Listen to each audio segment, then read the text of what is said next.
नमस्कार दोस्तों, स्वागत है आप सभी का एक बार फिर से राजस्थान री बातां के यूट्यूब चैनल पे। दोस्तों, जैसे कि आप टाइटल देख पा रहे हैं, राजस्थान के प्रमुख त्योहारों की आज की इस वीडियो में हम बात करने वाले हैं। और त्योहारों की इस क्लास में हम न सिर्फ त्योहारों को जानेंगे, बल्कि इन त्योहारों को आप इसी क्लास में याद भी कर पाएंगे।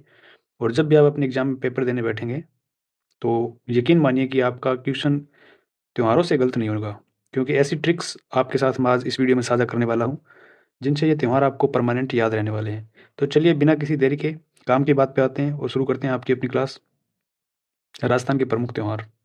सबसे पहले हम बात करने वाले हैं चैत्र महीने में जो अपने त्योहार मनाए जाते हैं। वैसे दोस्तों, वो बातें तो करने की ज़रूरत नहीं है कि अपने कौन से कैलेंडर के हिसाब से त्योहार मनाए जाते हैं, कौन-कौन से संवत चलते हैं, विक्रम संवत, शक संवत, ये सारी बातें आपको पता होगी और ज़्यादातर क्वेश्चन इनसे पूछे भी नहीं जाते।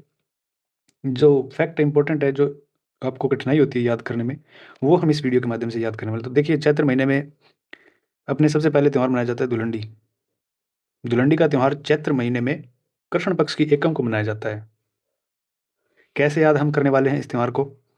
देखिए, कोई भी जगह हो, जैसे कि ये मान लो देख रहे हो आप, तो ये इस कुर्सी पे बैठने से पहले देख रहे हैं कि ये कुर्सी साफ़ है कि नहीं, यानी कि इस कुर्सी पे धूल-मिट्टी लगी हुई है नहीं। देखो, अपना नाम भी क्या है, धुलंडी, तो धूल चेक कर रहा है ये व्यक्ति भी।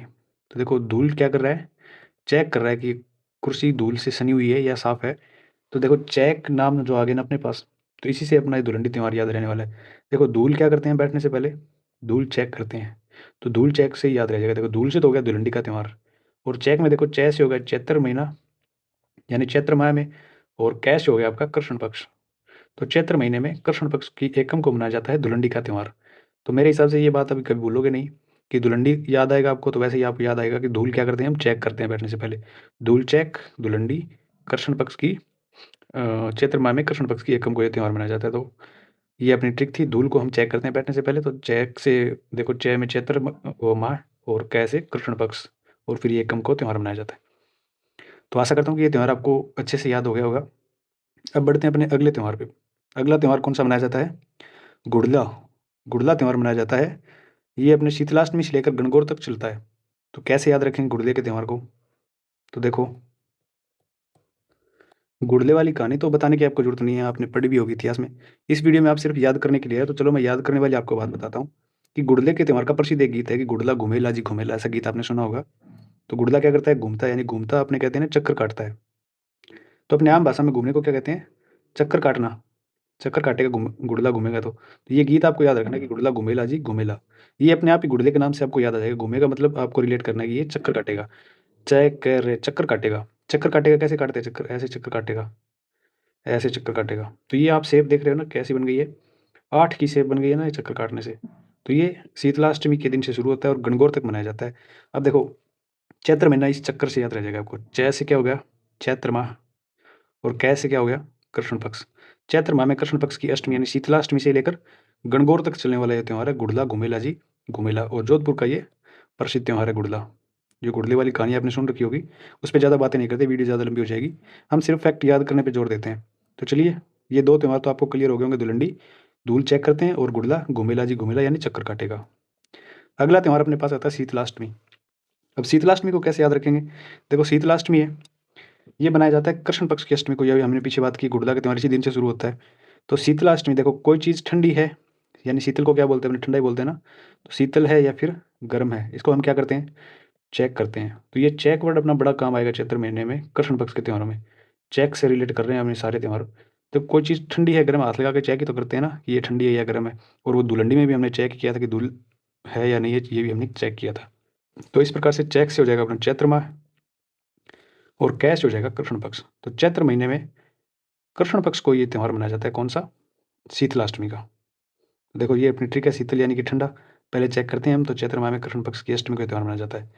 फिर अगला त्योहार आता है अपने पास हिंदू नववर्ष। हिंदू नववर्ष मनाया जाता है चैत्र माह में शुक्ल पक्ष की एकम को। तो कैसे याद रखेंगे? देखो, न्यू ईयर का दिन आता है, नववर्ष को इंग्लिश में न्यू ईयर बोलते हैं ना। तो न्यू ईयर को क्या करते हैं लोग? ज़्यादातर लोग क्या करते हैं? पार्टी करते हैं। ये अपना न्यू ईयर वो हैप्पी न्यू ईयर वाला वो नहीं है जो ग्रेगोरियन कैलेंडर के हिसाब से आता है। ये अपना हिंदू नववर्ष है, जो अपने शक संवत के हिंदू महीनों के हिसाब से आता है। तो इसमें क्या है, नववर्ष के दिन इसको इससे भी रिलेट कर लेते हैं अपने हैप्पी न्यू ईयर वाले से। देखो, न्यू ईयर को पार्टी होती है, तो पार्टी में सब आपने देखा होगा ना फ़िल्मों में जब पार्टी होती है तो आपस में गिलास भिड़ाते हैं और क्या करते हैं? चेस करते हैं वो लोग। तो इसको हिंदी में लिखूँ तो चेस करते हैं ना। जब पार्टी में लोग पार्टी में बैठते हैं तो गिलास भिड़ाते हैं और क्या करते हैं?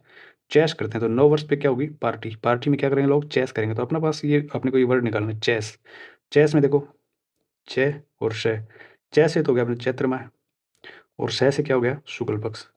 और नए साल का दिन है तो एकम के दिन यानी पहले दिन ही मनाया जाएगा। ये तो आपको याद ही रह जाएगा। तो हिंदू नववर्ष मनाया जाता है अपने चैत्र महीने में शुक्ल पक्ष की एकम के दिन। तो ये आपके 2 त्योहार और आपको याद हो गए चैत्र महीने में।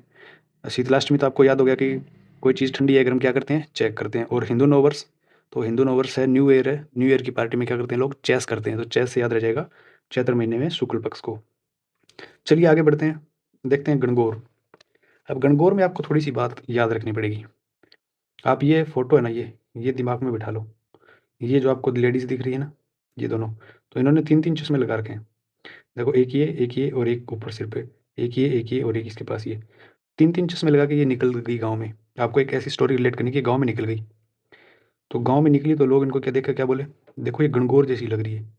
कैसी लग रही है? गौर जैसी लग रही है या फिर गणगौर जैसी लग रही है? गौर जैसी लग रही है। अपने गौर की सवारी भी निकालते हैं ना, तो आम भाषा में ऐसे बोलते हैं गौर जैसी लग रही है। 3 चश्मा लगा के, कितने चश्मा लगा के इसने? 3 चश्मा लगा के कैसी लग रही है ये? गौर जैसी लग रही है। तो बस इसी बात को रिलेट करके रखो आप और आपको गणगौर भी याद रहेगा। देखो कितने चश्मे लगा रखे हैं? 3, तो 3 से तो हो गया अपना तृतीया। और चश्मा लगा रखा है ना इसमें, चश्मा वर्ड से अपने याद रखेंगे चैत्र महीने में शुक्ल पक्ष को मनाया जाता है। चैत्र महीने में शुक्ल पक्ष की तृतीया को मनाया जाता है। कौन सा त्योहार? गणगौर। तो अब ये बात मेरे ख्याल से आपको याद रहेगी कि चैत्र महीने में शुक्ल पक्ष की तृतीया को मनाया जाता है गणगौर का त्योहार। और इसको आप याद रख पाओगे इस लेडीज़ को देखकर। इन्होंने 3 चश्मा लगा रखे हैं, तो 3 चश्मा लगा के निकलती है तो क्या बोलते हैं लोग कि देखो कैसे गौर सी लग रही है। तो बस आपको याद रखना है और कुछ नहीं है। और मेरी इन बातों को आप कोई दूसरा मतलब भी ना निकालने की कोशिश करिएगा, क्योंकि अपने को बस याद करने से मतलब है। किसी प्रकार से जोड़-तोड़ के रिलेट करके अपने को बस याद करना है। फिर अगला त्योहार आता है रामनवमी।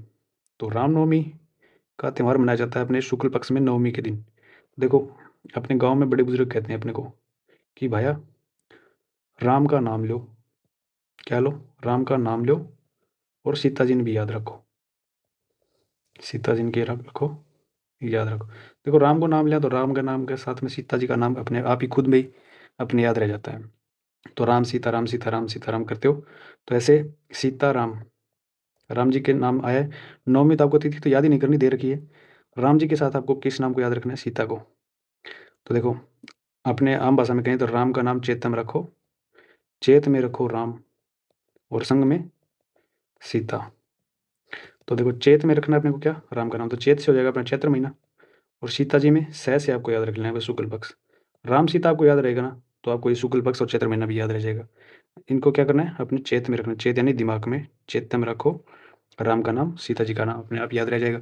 तो इस प्रकार से एक छोटी-सी कहानी कैसे भी जैसे-जैसे आपको इससे भी अच्छी कोई और ट्रिक बनी तो आप कमेंट करके बता सकते हो। तो अगली वीडियो में मैं उसको साझा कर दूँगा। आपके पास कोई अच्छी ट्रिक और बन रही हो तो आप उसको कमेंट बॉक्स में लगा सकते हो। तो अगली वीडियो में उसके साथ भी डिस्कस कर लेंगे।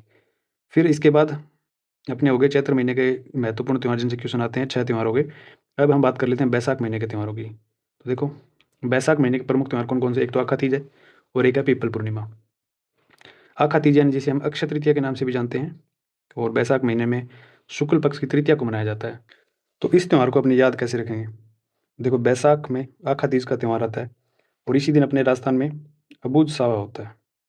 क्या होता है? अबूझ सावा होता है, यानी बहुत बिना पूछे, पंडित से बिना पूछे शादी का ये मुहूर्त होता है कि आप इस दिन अपने बच्चों की शादी कर सकते हो। पंडित से मुहूर्त लिखवाने की निकलवाने की भी आपको ज़रूरत नहीं पड़ती। तो अबूझ सावा होता है। तो आप देखो घर में अगर शादी का माहौल होगा तो क्या लाना पड़ेगा अपने को? महिलाओं को देने के लिए आपस में वो लाने पड़ते हैं ना वस्त्र, जिनको क्या बोलते हैं? बेस। बेस लाना पड़ता है। तो महिलाओं के लिए क्या लाने पड़ेंगे? बेस। तो बस अपने को ब बेस लाने, तो बेस से आपको याद रह जाएगा। देखो बेस से तो हो गया बैसाख महीना, बैसाख महीना और सै से हो गया आपका शुक्ल पक्ष। तो बैसाख महीने में शुक्ल पक्ष की तृतीया को, तृतीया तो इसके नाम में ही है, तो इसको लोड नहीं लेना आपको। तो बैसाख महीने में आखा तीज के दिन क्या है? अबूझ सावा। तो आपको क्या लाने पड़ेंगे? बेस। बेस लाने पड़ेंगे, तो बेस से आपको याद रह जाएगा बैसाख में और शुक्ल पक्ष को आखा तीज का त्यौहार मनाया जाता है। तो ये आपको भी क्लियर हो गया होगा अभी। इसके बाद अगला त्यौहार बैसाख में इम्पोर्टेंट है, वो है पीपल पूर्णिमा, जिसको हम बुद्ध पूर्णिमा के नाम से भी जानते हैं। तो आपने अगर पीपल का वृक्ष देखा होगा, काफ़ी छायादार वृक्ष होता है पीपल का। छायादार इसलिए होता है क्यों इसमें शाखाएँ बहुत होती हैं। तो शाखाएँ बहुत होती हैं, बस इतना सा आपको याद रखना है कि पीपल में क्या होती है, पीपल के वृक्ष में क्या होती है, शाखा बहुत होती है। तो बहुत शाखा होती है, कितनी शाखा होती हैं? बहुत शाखा होती है। बहुत शाखा से आपको याद रह जाएगा बैसाख महीने में शुक्ल पक्ष। देखो बहुत में, बहुत से तो आपको याद रह जाएगा बैसाख। पीपल का नाम आ गया, पीपल में क्या होगा, बहुत शाखा आपको याद रह जाएगा। शाखा में शाखा से हो जाएगा शुक्ल पक्ष। एक वर्ड आपको, पहला वर्ड जैसे रिलेट करना है आपको, आपकी और भी कोई स्टोरी हो सकती है। मेरी ये स्टोरी मैंने ये बनाई है, तो इससे मेरे को अब याद रहा है और मैं आपको भी याद करवा रहा हूँ। तो आपके दिमाग में कोई और नया आइडिया है तो वो भी आप बता सकते हो, ताकि सभी का भला हो सके, औरों को भी याद करने में आपकी ट्रिक सहायता कर सकती है, जिस प्रकार से मैं आपको बता रहा हूँ। कोई कमेंट करके बता सकते हो, तो आपकी कमेंट भी मैं पिन कर दूँगा और उस अगली वीडियो में डिस्कस भी कर दूँगा। तो ये थी आखा तीज की बात। अक्षय तृतीया वाला याद रह गया आपको, पीपल पूर्णिमा, बुद्ध पूर्णिमा, यानी पीपल के पेड़ में बहुत सारी शाखाएँ होती हैं। तो बहुत सारी शाखा से हमने याद रख लिया कि बहुत में, बहुत से तो अपने को हो गया बैसाख का महीना, और शाखा में सा से हो गया शुक्ल पक्ष। तो ये अपने चैत्र और बैसाख महीने के त्यौहार हमने याद कर लिए आज की वीडियो में। एक बार देखो मैं फटाफट से आपका रिवीजन करवाता हूँ। ये त्यौहार अपने पास, और ये कौन-सी तिथि को आता है। देखो धुलंडी हमने कैसे याद किया था कि धूल क्या करते हैं हम, कोई भी जगह पे बैठने से पहले धूल को चेक करते हैं। तो चैत्र महीने में कृष्ण पक्ष की एकम को मनाया जाता है। फिर हमने बात की थी गुड़ला। गुड़ला क्या करेगा, घूमेगा यानी कि चक्कर काटेगा। तो चक्कर से हमने याद किया था कि चैत्र महीने में कृष्ण पक्ष की कितने चक्कर काटेगा, 8 चक्कर काटेगा, यानी ऐसे घूमेगा 8 की शेप में। तो अष्टमी, शीतलाष्टमी के दिन से और गणगौर तक ये चलता है। फिर शीतलाष्टमी को कैसे याद किया हमने, अष्टमी तो इसमें है ही त्योहार में। तो कोई चीज़ शीतल है या गर्म है, ठंडी है या गर्म है, क्या करते हैं हम इसको चेक करते हैं, यानी चैत्र महीने में चैत्र महीने में कृष्ण पक्ष की अष्टमी को ये त्योहार मनाया जाता है। फिर हिंदू नववर्ष, न्यू ईयर है, तो न्यू ईयर पे पार्टी चलती है। पार्टी में क्या करते हैं हम, चेस करते हैं, यानी चैत्र महीने में शुक्ल पक्ष की एकम को नए साल का त्योहार या नववर्ष मनाया जाता है। फिर हमने बात की थी गणगौर की। तो आपको याद होगा एक महिला और उसके साथ एक लड़की, दोनों ने क्या लगा रखे थे, 3-3 क्या लगा रखे थे, 3 चश्मा लगा के कैसी लग रही थी वो, गौर जैसी लग रही थी। तो देखो 3 और 6 से चैत्र महीना, शुक्ल पक्ष, और तृतीया को क्या मनाया जाता है, गणगौर का त्योहार। फिर हमने रामनवमी को याद किया था कैसे, कि चैत्य में रखो, क्या रखो, चैत्य में रखो राम का नाम, और संग में किसका नाम, सीता का नाम।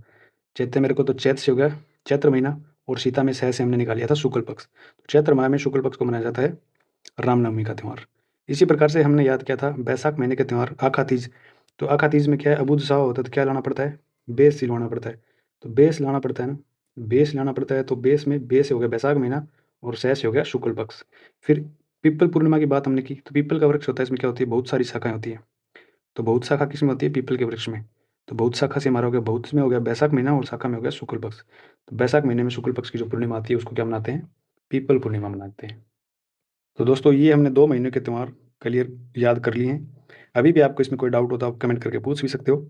और ये वीडियो थोड़ा ज़्यादा लंबा ना हो जाए, इसी चक्कर में अभी 2 त्योहार ही इस वीडियो में याद करते हैं, और अगले त्योहारों की हम आगे वाली वीडियो बनाएँगे, उसमें अगले त्योहार याद करेंगे। तो वीडियो आपको कैसी लगी आप कमेंट करके सुझाव भी दे सकते हो, कोई सुधार चाहते हो वो भी बता सकते हो।